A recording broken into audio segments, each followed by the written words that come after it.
Subscribe to AAN Creation and press the bell icon for latest videos.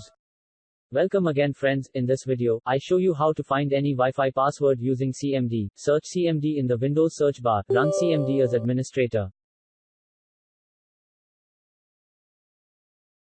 Type nets WLAN show profile and your Wi-Fi name and key equals clear key content as your Wi-Fi password.